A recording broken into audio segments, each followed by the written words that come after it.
जैसा कि आप लोगों को पता है कि पीसीएस 17 मार्च को होना था, लेकिन वो परीक्षा टल गई।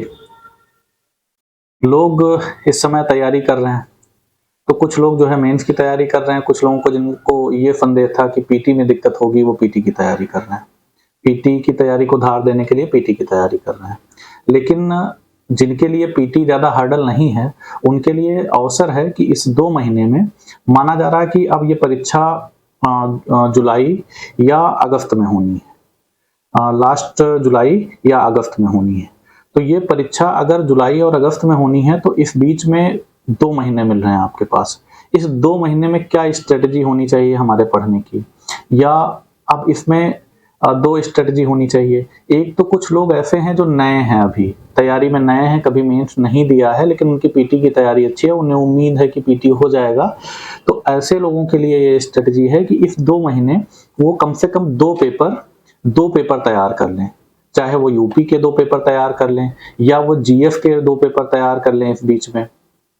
तो बाद में क्या होगा, हर्डल कम रहेगा थोड़ा। जो पुराने लोग हैं, जो तैयारी कई बार मेंस लिख चुके हैं, इंटरव्यू कई बार दे चुके हैं, ऐसे लोग एक बार पूरा सिलेबस रिवाइज कर डालें।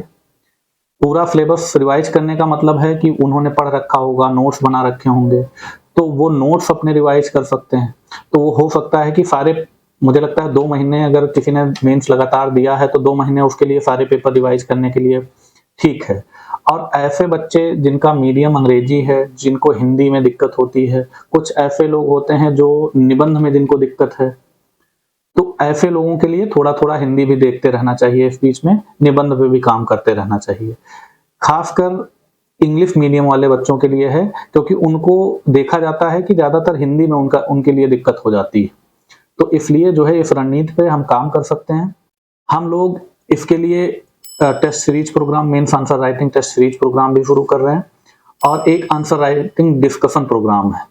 दोनों की खास बात ये है कि जैसे टेस्ट अगर संडे को है, अगले संडे को है, तो हम लोग क्या करते हैं, प्रतिदिन 3 क्वेश्चन देते हैं लिखने के लिए, और वो कॉपी जब आपकी इवैल्यूएट होगी, तो उसी के साथ वो भी इवैल्यूएट हो जाएगी। तो आंसर राइटिंग का परिष्करण और परिमार्जन करने के लिए आप जुड़े आकार आईएएस से और लिखते रहिए। निश्चित सफलता के लिए संस्थान जरूर आएं। धन्यवाद।